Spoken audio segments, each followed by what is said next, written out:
So hello everyone, thank you for joining me. And I'm excited to share this whole portfolio process, what I just went through, when I just wrapped up, and hopefully share some tips and tricks that I learned along the way doing this the second time around. Let's just get started. Okay, why do we even care about a portfolio and why are we spending so much time on it? I've made some lists throughout this. Why do we even care? First things first, we want to get hired. Other jobs, they do interviews and skill tests, and they'll go off of just the paper. As a designer or artist, sometimes you can't translate those visuals that you create just into words. But this serves as our resume. It's a first point of contact when you're being hired. But also it serves as kind of a record of our work. And by that I mean it's kind of like a timeline of all the work we've created. So it's nice to have a place where all that kind of sits, where you kind of have an index of all your work. And then it establishes our legitimacy as a designer or a creative. It's hard to explain to non-designers or clients kind of what we do. So this kind of acts as our business card. We can send it out to someone and they have a quick visual of our work, an overview of our work, and then they can decide if they connect with that, if that's the style that they want. It's definitely more professional to have some sort of portfolio website like this. And getting to more of the personal aspect of it, especially now in the beginning of the year, perfect time to kind of reflect on where you have been as a designer. Even if this is the first portfolio you're making, obviously it took a lot to get all those pieces together to get to where you are now, and what you've created so far, and to have a portfolio of that work. So you can reflect on kind of where you want to go with your design, where you have been with it, what you've learned so far. Starting college, I had no design skills. I didn't even know graphic design was a profession. I just chose it because the classes looked interesting. And from there, by my senior year, when I was creating my portfolio, I was like, wow, look at this accumulation of skills that I have acquired and I have applied in my own way. So it's like a period to reflect, because we're always on the go trying to meet deadlines, and we never get a chance to kind of appreciate where we have come from. So that's my kind of spiel of why it's important for yourself. You did all this cool stuff, you want to show people you did this cool stuff, so it's a chance to kind of show off. So once you got your portfolio together, you can show off and put it on social media or something. And if you have a specialty, you're super great at illustration or motion design, I'm definitely envious of you, and for you to show that off, I think is super cool. So definitely flex whatever design muscle, art muscle that you have on your portfolio.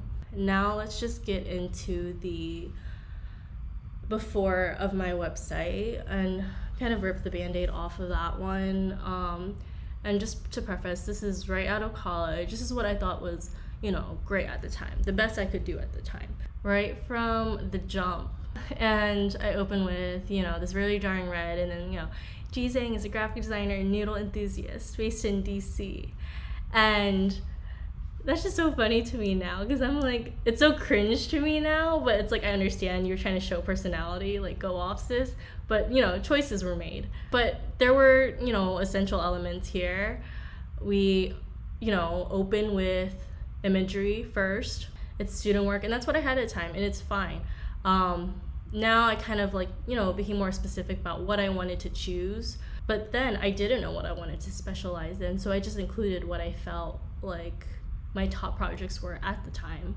I included things that technically that weren't just design also focused. My interest in photography, illustration as well. And with those, I kind of put it towards the bottom to prioritize design first, then my skills. So there was some thought still put into this. When I look back through this, I see my evolution, I see my thought process then, and your portfolio should evolve with you.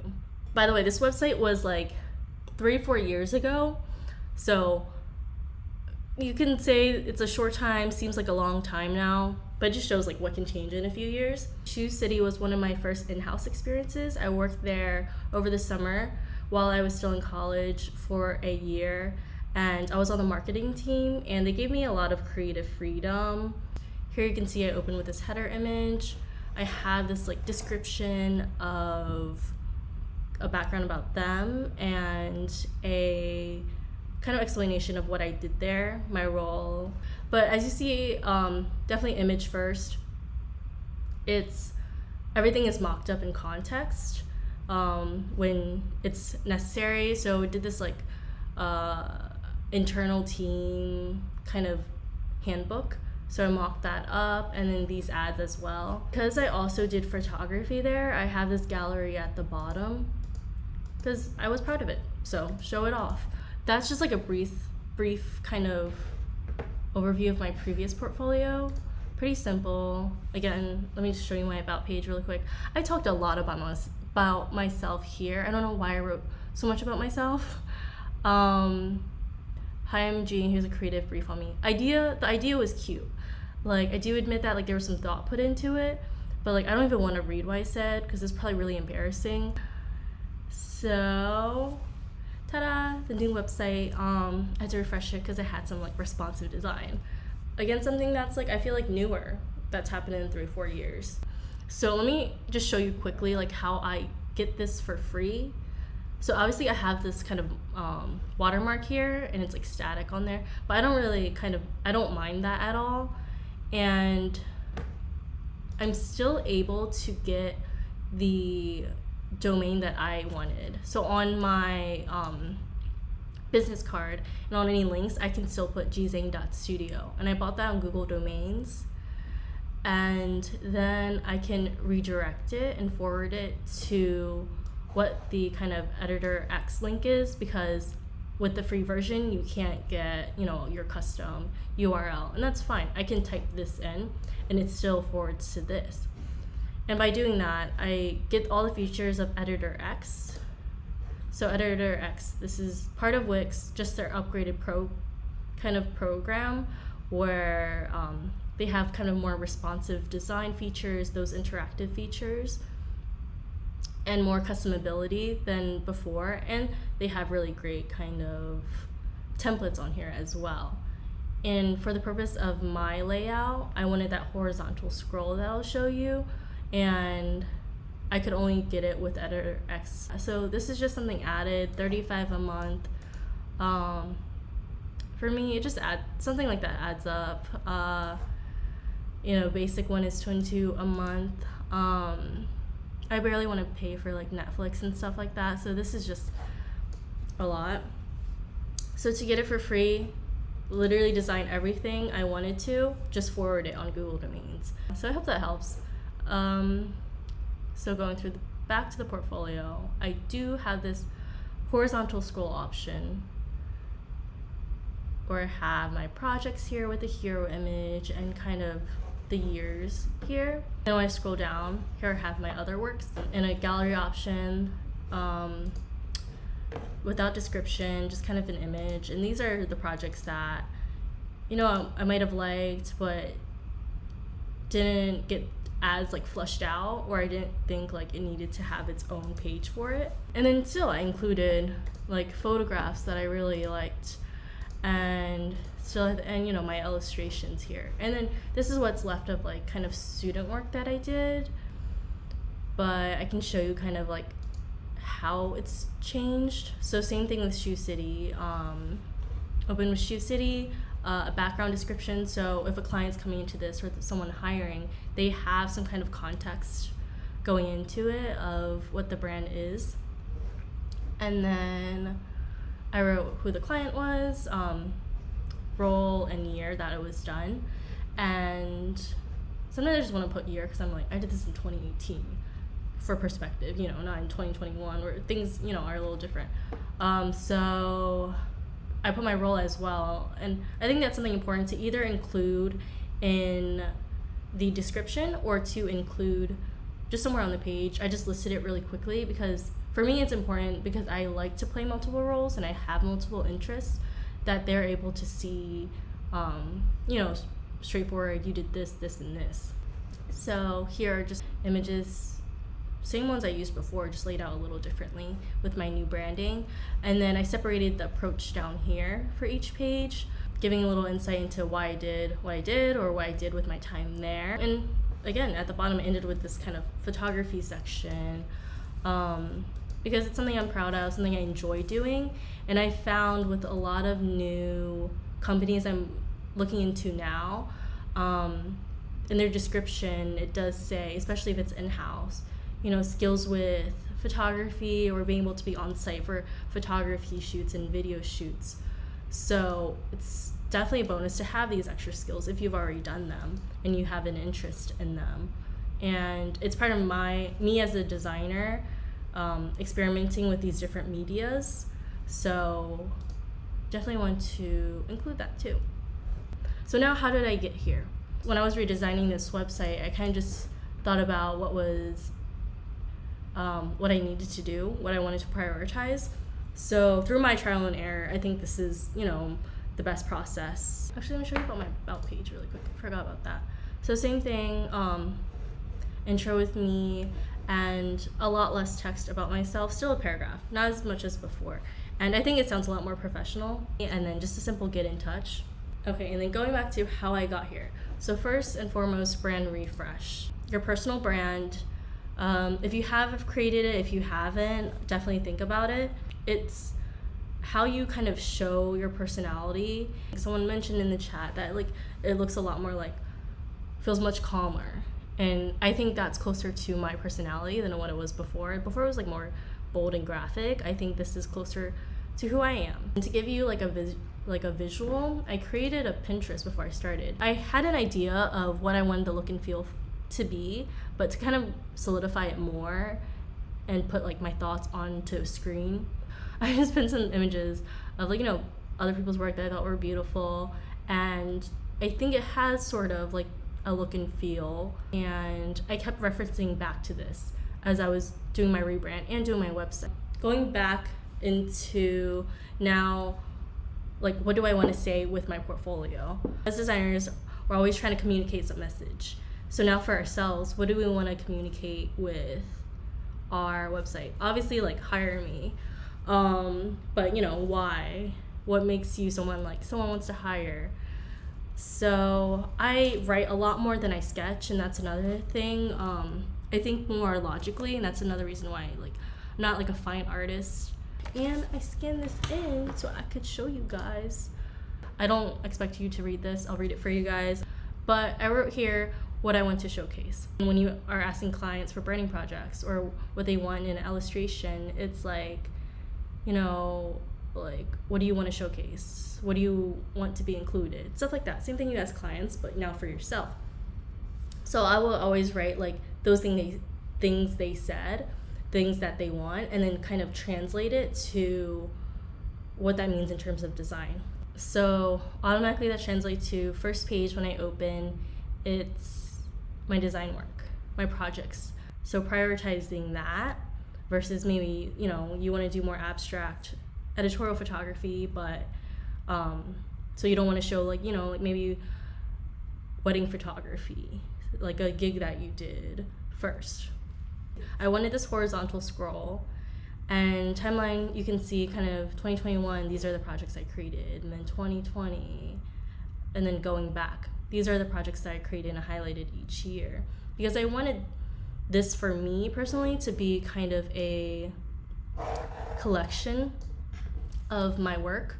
I wanted to show my growth as a designer. It's not big, but for me, it's like, you know, she thinks a little differently, and I do consider that when I work with clients. So just like something small like that. That's why I say intentional layout, thoughtful layout. And then it comes to what do I want to showcase? That was the next question I had. So these are the projects I deleted from my last portfolio, and the ones, you know, these are the new ones for my last job and like newest clients. So I had all these, but then I narrowed it down. You can see I had like 6 in 2020 that I wanted to show off, and then it's 3 now. So I had all that chosen, but then I ended up narrowing it down because honestly, first, it's less work for yourself to go through and write something for each one. You know, you have to write all this, do all these mock-ups.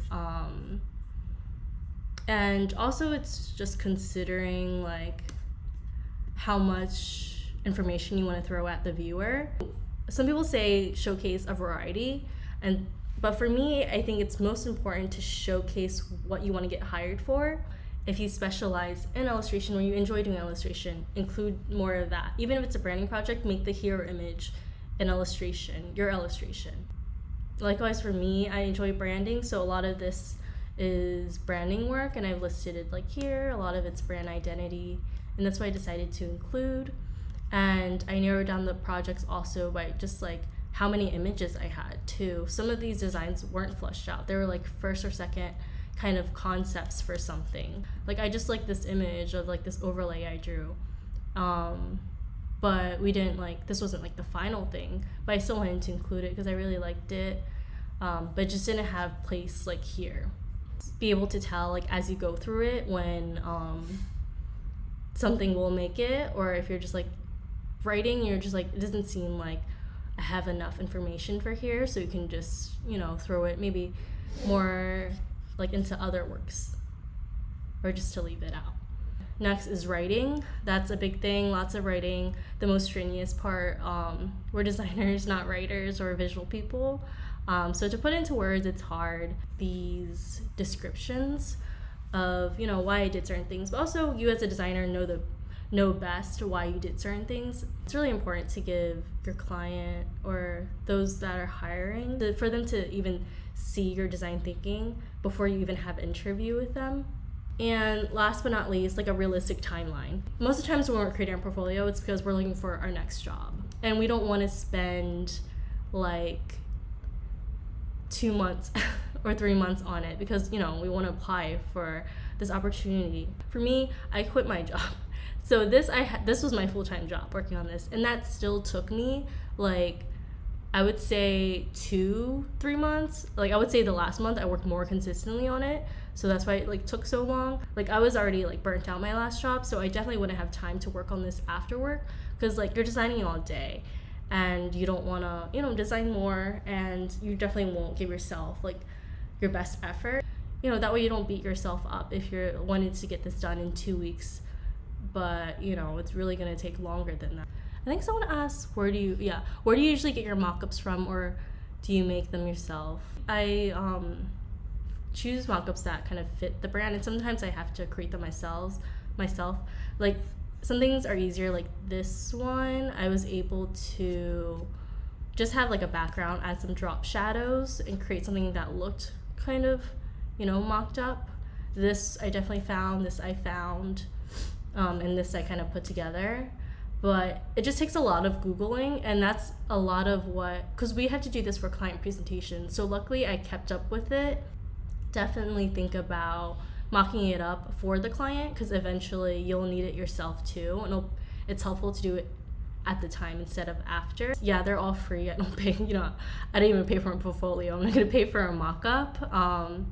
You're gonna have to look a little harder, but all these that I've used are free. There we go. So I already made it for you guys. You can screenshot this. So these are the list of things I narrowed it down to include, to stand out to clients and for your job, potential jobs.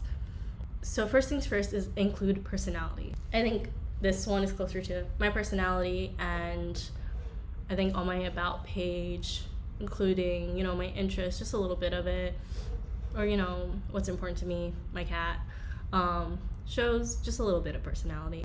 I think it's important when someone's hiring, to give them a sense of who you are aside from just being a designer, because you're going to be their coworker. You're going to be the person that person is trusting their money and their brand to. So give a little insight of who you are as a person, not just a designer. So that can be done through your branding, including little descriptors like this, more personalized messages, just subtle touches. Share what's important to you. I think I mentioned this before, and how to narrow down your projects. is your portfolio is for you, so share what you want people to see, share what you're proud of, share what you wanted to get hired for. Imagery first is important. Most people are visual. Someone that isn't a designer will view this and, you know, see the work and be like, they don't have to read the description, but they can just be like, oh, that's pretty, you know, it's mocked up nice, so it just looks nice, rather than this just being a flat, like, let's click into this. So this is mocked up like that, but this is at the actual kind of PDF. It's just flat, and this wouldn't look so nice in the beginning. It's just something to draw in their attention. And then create case studies to share your insight. That's one of the things the professors emphasize. You have an artistic process. Give a little background, your role, your approach. I think I said all I could about that. I'm really emphasizing that, so if you have any questions about that, definitely ask, but I think it's really important. And then an accessible layout. So that means something that is easy to navigate and something that's kind of image first, not too much cluttering it. Even if you have a brand that might have more graphic elements, using it when it's appropriate. I know my horizontal scroll wasn't the easiest to deal with, and it definitely isn't easy mobilely, so I had to go back and each page make it mobilely accessible. And I know with Android it still has like some issues too, so I still have to work on that, but making sure it's accessible like on a desktop and mobile, because a lot of times we do just pull up things on our phone, so it still needs to look right. Luckily Wix does try to optimize it, but for mine, because I kind of complicated things, it didn't work. I did include notes on purpose to, you know, scroll this way for projects, because your first instinct is just to scroll down on a website, so you would directly go to here. And I included that also, like with here, like it's interactive and only on desktop because it's this interactive PDF. So notes like that, if you do have some additional features, just thinking about the viewer, so they can enjoy your portfolio to its kind of potential that you expected it to be. A good first live stream. I could talk for days and could keep talking to you guys, but thank you guys for being here. I'll just keep talking. Okay, bye. Thank you guys. See you next time.